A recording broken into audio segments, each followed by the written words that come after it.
तो लोकसभा चुनाव खत्म हुए लंबा वक्त हो चुका है, लेकिन तुष्टीकरण को लेकर लगातार भारतीय जनता पार्टी और सपा एक दूसरे के ऊपर आरोप लगाते हुए यहां पर दिखाई दे रहे हैं। आपको दिखाते हैं इस रिपोर्ट के जरिए।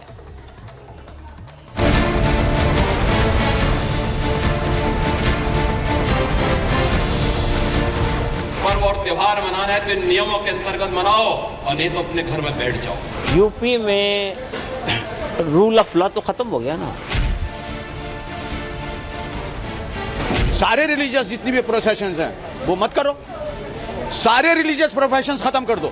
मुख्यमंत्री जनता को गुमराह करने के लिए असत्य बयान देने का काम कर रहे हैं। यूपी के सीएम योगी आदित्यनाथ ने एक बार फिर समाजवादी पार्टी पर मुस्लिम तुष्टीकरण का आरोप लगाया है। योगी ने आरोप लगाया कि पुरानी सरकारों में धर्म विशेष के जुलूसों के नाम पर जमकर मनमानी होती थी, लेकिन बीजेपी सरकार में सभी धर्मों को एक समान नजर से देखा जाता है। मौका था यूपी बीजेपी की कार्य समिति की बैठक का, जहां लोकसभा चुनाव परिणामों को लेकर चर्चा हो रही थी। इसी दौरान बीजेपी कार्यकर्ताओं को संबोधित करते हुए योगी ने कहा कि पिछली सरकारों में धर्म विशेष की तुष्टीकरण के लिए जमकर मनमानी होती थी, लेकिन सरकार बदलते ही ऐसे कामों पर रोक लगा दी गई। दरअसल योगी चुनावों में बीजेपी के प्रदर्शन को लेकर कार्यकर्ताओं में फैली निराशा को दूर करने की कोशिश कर रहे थे। योगी ने कहा कि नतीजों से कार्यकर्ताओं को बैकफुट पर आने की जरूरत नहीं है। कार्यकर्ताओं की मेहनत और सहयोग की वजह से यूपी को गुंडा मुक्त किया गया है। पहले ताजिया निकालने के नाम पर घर तोड़ दिए जाते थे, लेकिन अब जाति धर्म के नाम पर होने वाला भेदभाव बंद कर दिया गया है। याद करिए, इसी मुहर्रम के समय में सड़कें खाली हो जाती थी, सूनी हो जाती थी। आज मुहर्रम आयोजित हो रहा है, इसका पता भी नहीं लग रहा है। ताजिया के नाम पर घर तोड़े जाते थे, पीपल के पेड़ काटे जाते थे, सड़कों के तार हटाए जाते थे, पुल तोड़ दिए जाते थे। आज कहा जाता है किसी गरीब की झोपड़ी नहीं हटेगी। आज कहा जाता है कोई तार नहीं हटेगा। आज कहा जाता है कि सरकार नियम बनाएगी, पर्व और त्योहार मनाना है तो इन नियमों के अंतर्गत मनाओ, और नहीं तो अपने घर में बैठ जाओ। ये मनमानापन नहीं चल सकता है। ताजिया और तुष्टीकरण के लिए योगी के बयान पर मुस्लिम समाज के नेताओं ने कड़ी प्रतिक्रिया दी है। मुस्लिम पर्सनल लॉ बोर्ड के सदस्यों ने आरोप लगाया कि बीजेपी सरकार में धर्म के नाम पर मुस्लिमों को टारगेट किया जा रहा है। मुस्लिम नेताओं ने दावा किया कि यूपी में जिसकी लाठी उसकी भैंस वाला कानून चल रहा है, जिसका जवाब समय आने पर यूपी की जनता देगी। यूपी में रूल ऑफ लॉ तो खत्म हो गया ना। जिसकी लाठी उसकी भैंस वाला कानून चल रहा है। सरकार ये समझती है कि हम जो कानून बना दें, जो फैसला कर दें, वही असल चीज़ है, वही लागू होगा। जिसको मार दो, जिसको ख़त्म कर दो, यही तो हो रहा है ना। आप मुझे बताइए, अदालत का रास्ता ख़त्म हो गया, पुलिस का रास्ता ख़त्म हो गया, कोई आदमी मुजरिम है उसको उसका इनकाउंटर कर दिया, ख़त्म कर दिया। यही रास्ता आप चाहते हैं क्या हमारे देश का? सारे रिलीजियस जितनी भी प्रोसेशंस हैं वो मत करो, सारे रिलीजियस प्रोफेशंस खत्म कर दो। हम कहते हैं ठीक है, मुहर्रम की बात कर रहा हूं ना। आपको लग रहा है कि मुहर्रम बहुत गलत है, नहीं होना चाहिए, मान लिया आपकी बात, अच्छी बात गई। सब सारी रामलीला, सारे जितने भी गुरुओं के प्रोसेशन निकलते हैं सब बंद हो जाने चाहिए। वहीं लोकसभा चुनावों के परिणामों से उत्साही समाजवादी पार्टी के नेता भी योगी के इस बयान पर तिलमिला गए हैं।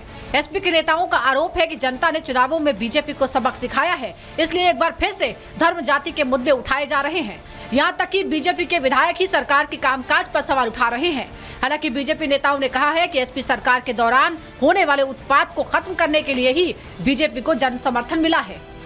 उत्तर प्रदेश के मुख्यमंत्री जनता को गुमराह करने के लिए असत्य बयान देने का काम कर रहे हैं। कभी ऐसा नहीं हुआ कि मुहर्रम के जुलूस में पेड़ काटे गए हों या कहीं पर कोई ऐसी घटनाएं हुई हों। जनता को गुमराह करने के लिए, मुख्य मुद्दों से जनता का ध्यान बांटने के लिए भाजपा की सरकार ऐसे अनर्गल बयान देने का काम कर रही है। देखिए, आज से कुछ साल पहले जब तक अखिलेश यादव की सरकार थी, जहाँ विपक्ष की सरकार थी, जहाँ बाकी लोगों की सरकार थी, तो मुहर्रम के दिन जिस प्रकार से सड़कों पर रहता था माहौल, उस माहौल में आज बदल है। आज मुहर्रम मनाई भी जाती है तो कहीं हंगामा नहीं होता। बाकी लोगों को दिक्कत में डालकर फिर त्यौहार मनाना ठीक नहीं। ये पिछले कुछ सालों में जब से योगी जी आए हैं तब से बदल हुआ है।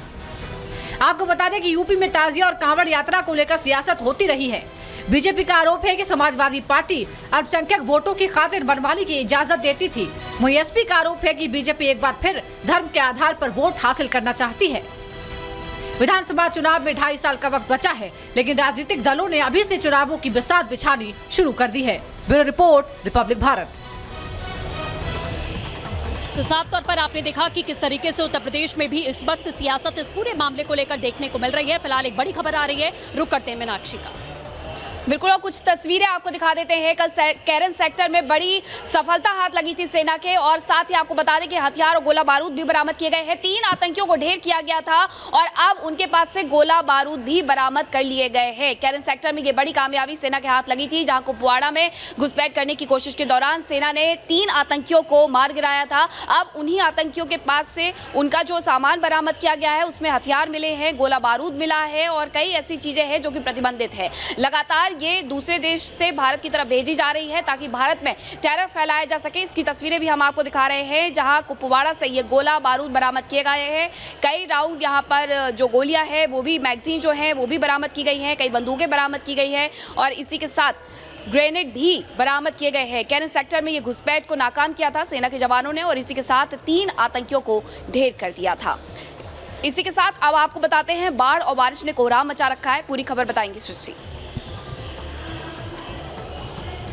बिल्कुल मीनाक्षी, जिस तरीके से आपने बताया, और बाढ़ और बारिश इस वक्त आफत बनकर टूट रही है पूरे देश में, चाहे पहाड़ी इलाके हो या फिर मैदानी इलाके। सड़कों की बात करें तो सड़कें दरिया बन चुकी हैं, लोगों का घर से निकलना मुश्किल हो रहा है और आने वाले कुछ समय में भी हालात ऐसे ही बने रहेंगे, इसी बात का अनुमान लगाया जा रहा है। आपको दिखाते हैं पूरी खबर इस रिपोर्ट के जरिए।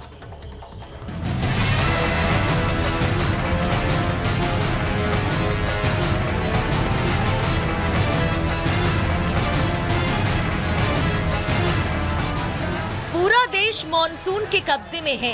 East to west, north to south, चारों तरफ हाहाकार मचा हुआ है। आसमान से ऐसी आफत बरस रही है कि जहां तक देखो वहां तक सब पानी पानी है। सड़कें डूब चुकी हैं, एक्सप्रेसवे पानी से भर चुके हैं, पहाड़ झरने बन गए हैं, हर जगह कुदरत की मार पड़ रही है। 24 घंटे में 240 मिलीमीटर बारिश, हिचकोले खाती गाड़ियां, 3-3 फुट तक भरा पानी। ये मुंबई का दरिया है, इसमें ही आपको तैर कर जाना है। ये तस्वीरें महाराष्ट्र के मुंबई पुणे एक्सप्रेसवे की है, जहां घुटनों तक भरे पानी से गाड़ियां गुजर रही हैं। गाड़ी के बोनट पानी में डूब रहे हैं और आसमानी आफत के आगे सब फेल नजर आ रहा है। अब महाराष्ट्र की ही ये दूसरी तस्वीर देखिए, जहां नासिक के अंजनेरी में 10 से ज्यादा पर्यटक पानी का झरना बन चुके पहाड़ पर फंसे हुए हैं। एक दूसरे को बचाने और खुद को संभालने की कोशिश कर रहे हैं, लेकिन तेज बहाव से बह रहा बारिश का पानी सब कुछ खत्म करने की जिद पर आमदा है। अब जरा उन लोगों की हालत का अंदाजा लगाइए, जिनके एक तरफ खाई है तो दूसरी तरफ झरना बन चुका पहाड़। अब जाएं तो जाएं कहां? राजस्थान के टोंक में भी हालात कुछ ऐसे ही हैं। घर टापू बन चुके हैं, सड़कें नदियां बन चुकी हैं, झमाझम बारिश हो रही है, पानी का बहाव तेज है, गाड़ियां रपट रही हैं, बाइक फिसल रही है और आदमी बहता जा रहा है। जो नगर परिषद बेहतर सफाई का दावा करता था, उसकी पोल खुल चुकी है। करोड़ों रुपए ऐसे ही तेज बहाव के साथ खर्च तो हुए, लेकिन पूरी व्यवस्था बाइक की तरह ही धड़ाम हो चुकी है। महाराष्ट्र, राजस्थान के बाद उत्तर प्रदेश की गोंडा की इन तस्वीरों को देखिए, जहां आसमान से बरसी आफत के कारण सरयू नदी खतरे के निशान से ऊपर बह रही है। दूर दूर तक पानी ही पानी दिख रहा है। जहां कभी सड़क हुआ करती थी, वहां नदी बह रही है। जहां गाड़ी चलती थी, वहां अब नाव पर लोग आने जाने को मजबूर है। घर नदी में बने हैं या फिर नदी का पानी घरों में घुस रहा है। तस्वीरें देखकर तो ये कह पाना भी मुश्किल हो रहा है। हर जगह तबाही मची है, कहीं भारी बारिश तो कहीं नदी में आई बाढ़, कहीं तेज बहाव तो कहीं जल जमाव। अब इसी बीच मौसम विभाग की चेतावनी ने लोगों की टेंशन को और बढ़ा दिया है। Bureau report, Republic Bharat.